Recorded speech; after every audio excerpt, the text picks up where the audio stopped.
Let me begin by saying some things about the periodization of Western cultural history, the history of Western civilization. So the three periods would be medieval Europe, modern Europe, and post-modernity or late modernity. And in the first slide, I'll be talking about economic conditions pertaining to each of those three different epochs and how those economic conditions relate to the experience of being human, the experience of the individual in relation to family and society, family and community in each of those periods. So the first one, the medieval epoch, is, you've heard the term feudalism. Feudalism refers to an economic system as well as a political system. And economically, it's a system in which money capital is not the motor force of economic production and consumption.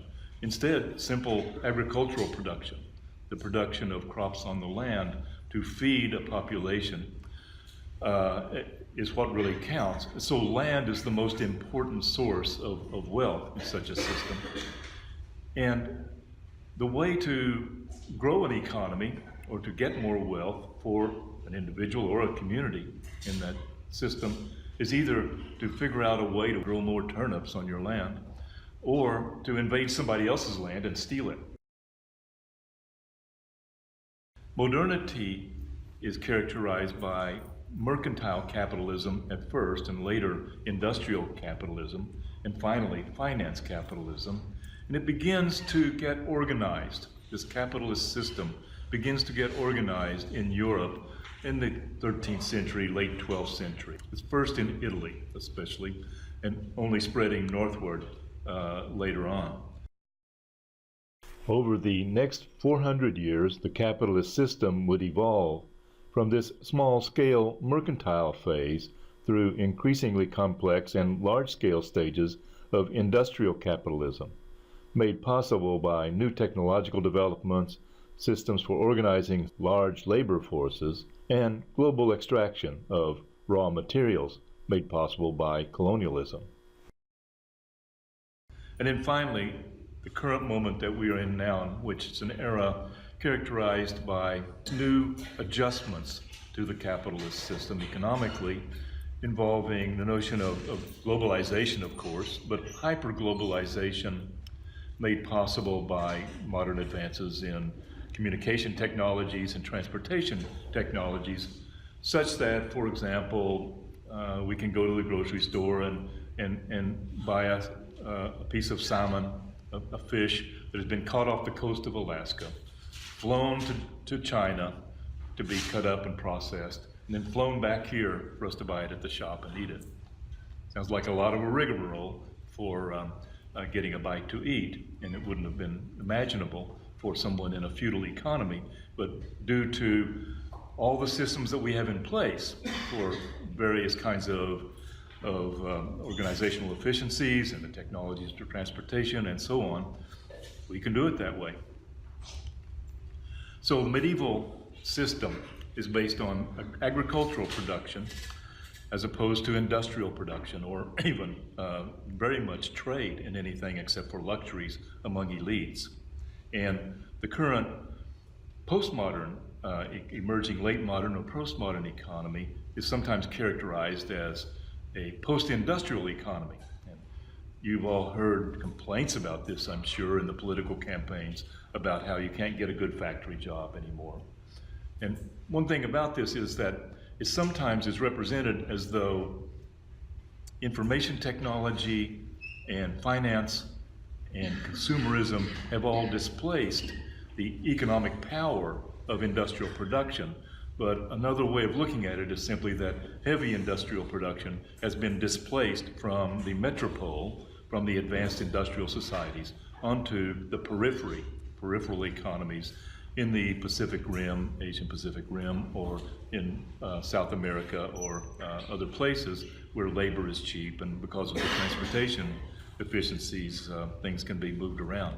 In medieval Europe then, politically and economically, these societies are organized according to what were called fiefdoms, and these are strictly hierarchical systems in which there's a very hierarchical top-down status order, and most of the people don't live so well.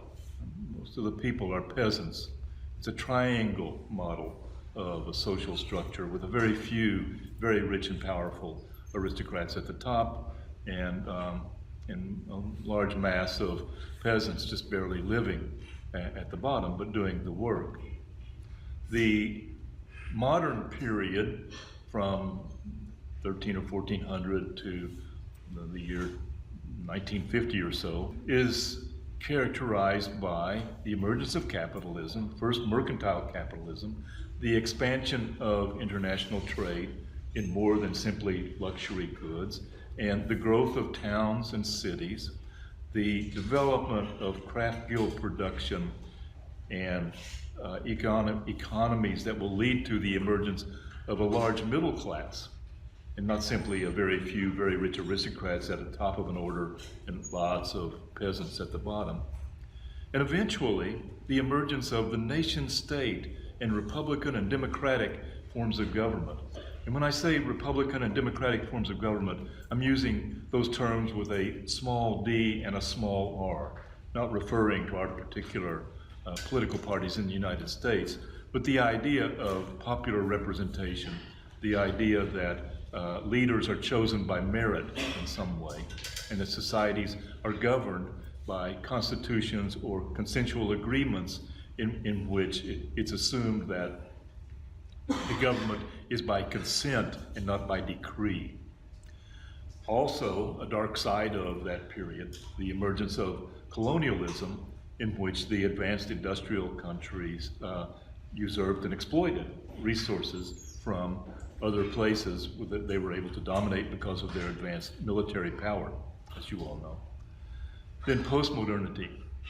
I mentioned already finance capitalism and post-industrialism, but also some scholars would identify a shift to post-nationalism, in which supranational organizations like the United Nations and the World Bank and the International Monetary Fund exert some kind of political power, maybe indirect political power, but nonetheless it has some effects, and governments, national governments, have their activities constrained. So post-nationalism, and then also post-colonialism, a moment deriving from after the 1950s, after World War II, when, owing to the demise of the ideology of colonialism, the idea of the notion that the advanced industrial societies were really more advanced ethically and morally than underdeveloped societies. When after World War II, after the Holocaust, that argument was much harder to make with a straight face than it had been to make earlier. And so an era of decolonization was set in motion, in which countries that had been formerly colonized were either organized or organized themselves as nation states and entered into the United Nations and into participation with these other economic organizations and supranational political entities on something of at least nominal equal footing with the advanced industrial countries. Well, what does this mean for any individual? What do these things mean for the experience of anyone living in one of these societies? I will assert repeatedly during the semester that it means quite a lot, and it's helpful to link the experience of being human to these organizational structures, economic and political. And I would also include family and church and educational system, all of those things. All of those things are interlinked and connected in ways that make it a different experience for someone to be a human in a feudal medieval society than it is for someone to live in our society. And so in the medieval society, one thing that characterizes such a society is that there is a communal subjectivity, or one doesn't even think of the concept of the individual in the way that we have come to think of the concept of the individual in modernity and postmodernity.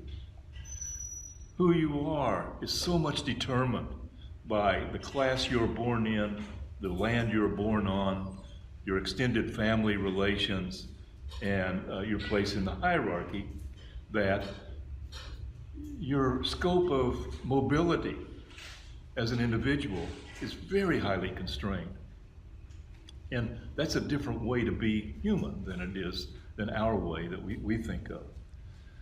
So communal subjectivity, and by subjectivity I mean I use the word subjectivity rather than individualism to emphasize that it sometimes isn't very individual, but is rather a matter of being a subject in a particular socio-political hierarchy or system and a particular hierarchical order. Modernity, then, is the era of high emphasis on humanist individualism. It's the moment, historically, when people start leaving the farms and going into the towns and cities and working in mills, first woolen mills in England and Holland, and later all kinds of small industrial production factories. And in the cities, the individual becomes, in a way, anonymous, but also detached from the familial order and the small community order. You get to the city, you can pretend to be someone more than who you were back home, back on the farm, or back in the village. And people did. Also, at the same time, with these economic changes, a middle class, a prosperous middle class, began to gain economic power, eventually to clamor for political power. And so during that 500 or 600 year period in which modernity unfolds more and more, we begin to think of ourselves as individuals. This has implications for family relations, for one's relationship, one's religious sensibility and understanding, for relationships among each other, all sorts of things. In postmodernity, one begins to think, or writers begin to notice changes that call into question the autonomy of the individual or the agency of the human individual. And some of the ways this happens is that if you have seen some of the science fiction films like Ex Machina is a recent one that's kind of interesting. All of the films that are derived from the Frankenstein paradigm, from the novel written by Mary Shelley, there's a kind of a blurring between one's technology and one's identity. I mean, to what extent are we controlling our iPhones versus our iPhones controlling us?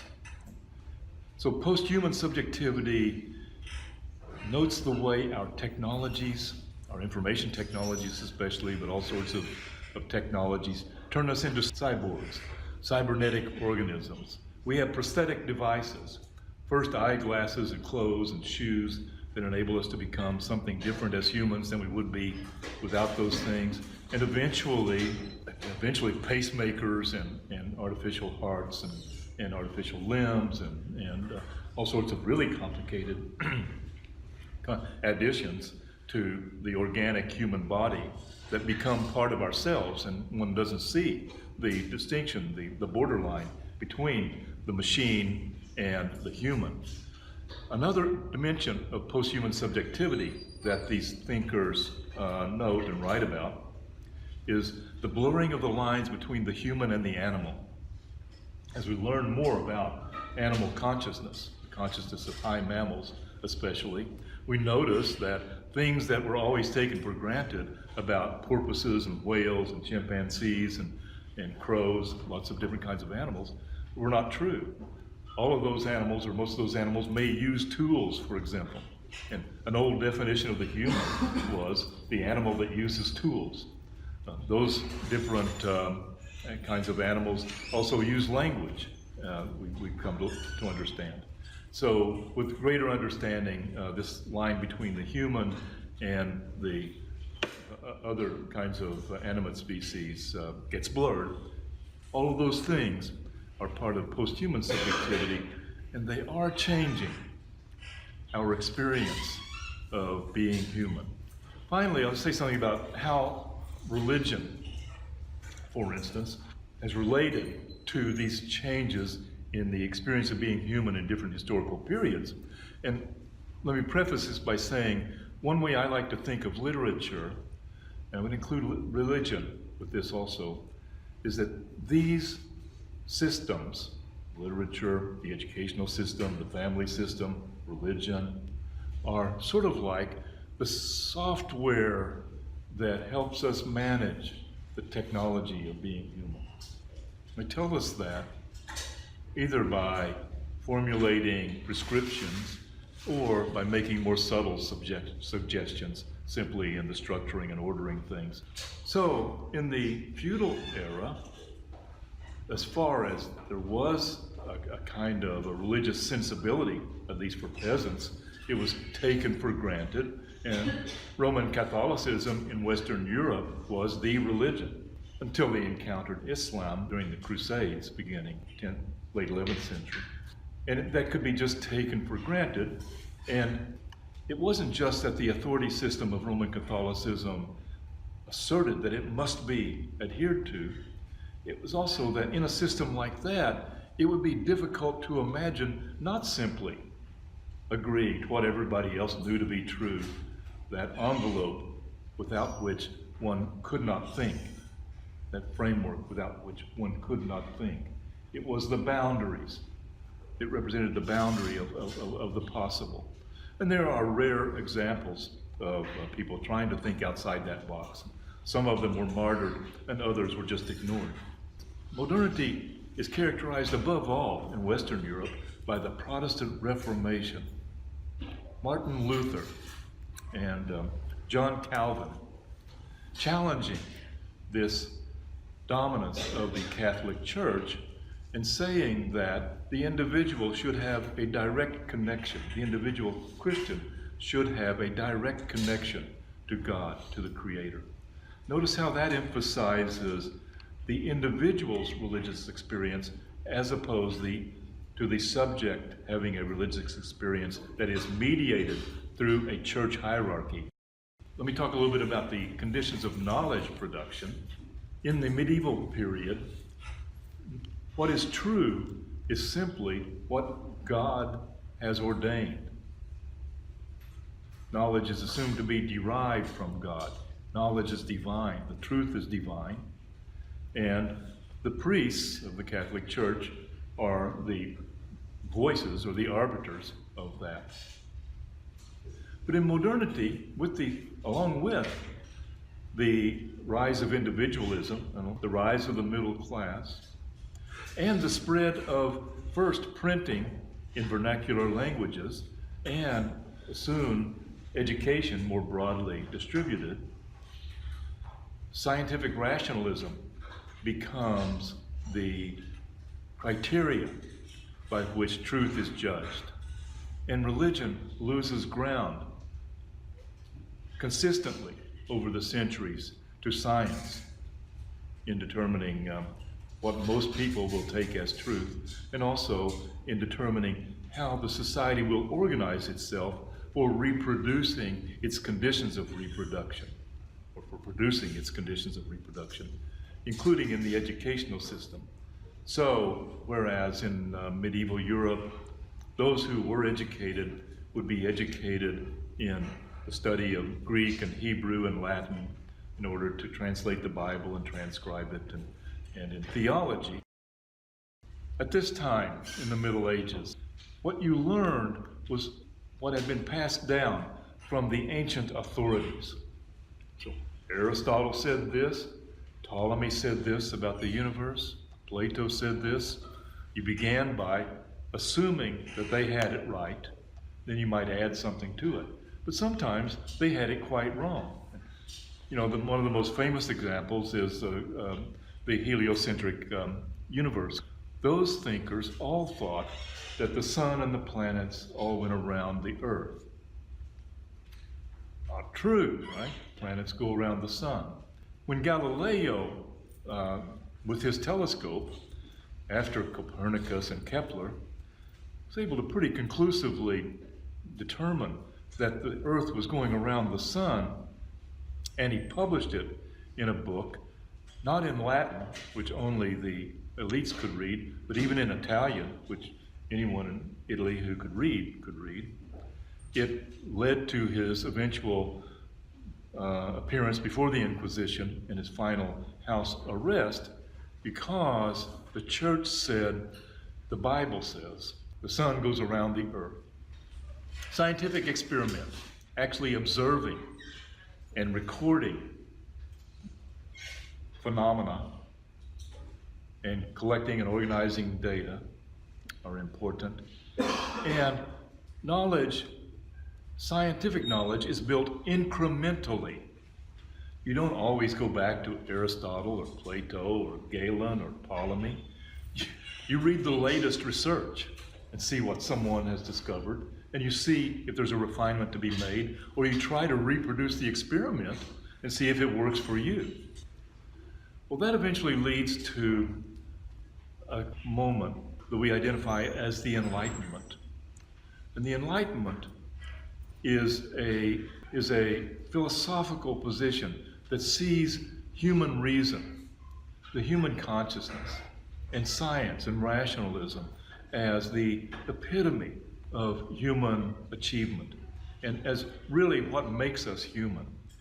Not as in the medieval period when it was assumed that God gives us a soul and that's what makes us human. More and more, it's that I'm thinking myself into existence or into my subjectivity, and that's what makes us human. Does anyone know René Descartes' famous slogan related to this? Yes, Sarah? Cogito ergo sum. Cogito ergo sum. I think, therefore I am. Right? Even though Descartes was a serious Catholic, a serious Christian, he comes up with this slogan, and this becomes the defining characteristic of what it is to be human in modernity. And of course, lots of us still think we have souls, and we still want to go to heaven, and we think that we are human because God has given us a soul, but we act like what's really important is that we are thinking and advancing, having progress, and working together to create a better future. Hence, Michigan Tech's slogan, create the future. And increasingly, we depend upon quantification and statistics to define who we are. The Human Genome Project. Now, a big part of what it is to be human depends on our DNA sequence. It can tell you if you're likely to get cancer, it can tell you who your real parents are, and all sorts of things like that. It changes our thinking about who we are and how we can think about it. In postmodernity, the knowledge system is assumed then to be contingent and to have a social material basis. You can't have an idea in a vacuum. You can't think of something that no one's ever thought before completely, or if you could, you wouldn't be able to know you were thinking it. If you think, for example, that I sometimes have a thought that I don't have a word for, this system would say, when you're thinking you have a thought that you don't have a word for, the word for that thought is this thought that I have that I don't have a word for. It's a long word for that thought. But if you didn't mark it off with that long word, this thought that I think I have that I don't have a word for, as one word, you wouldn't be able to define where that thought ends and you're thinking about eggs and bacon, or something else on the edges of it, and what you're going to do later. So human thought and language has a social and material basis. It doesn't just drop out of the sky. It's not like Descartes would say, I get born, I'm a blank slate, John Locke, and I begin to develop my mind in interaction with the natural environment, social environment that I find. It's more than that. And knowledge is situated, I said that earlier in the earlier PowerPoint, all knowledge is contextualized, in some ways contingent or situated in relation to other possible knowledges and other ways of thinking, and possibly may change. Truth is contingent. Now I'd like to show you a couple of images to try to illustrate two different ways of thinking about the relationship of the individual subject to the larger society. The first characteristic of the Middle Ages, and the second one representing a way of thinking about the individual in modernity. This is a scene from the Paris Fair of 1400 by an anonymous painter. It shows a bishop or high priest of some kind with some other religious dignitaries in a bell tower of a church at the center of a market. All around the figures in the bell tower are ordinary people going about their daily lives in the market. There's a baker and a butcher, and there's a man on horseback and a shepherd with some sheep. Smaller figures. All of those people are represented as smaller than the people at the center of the picture in the bell tower.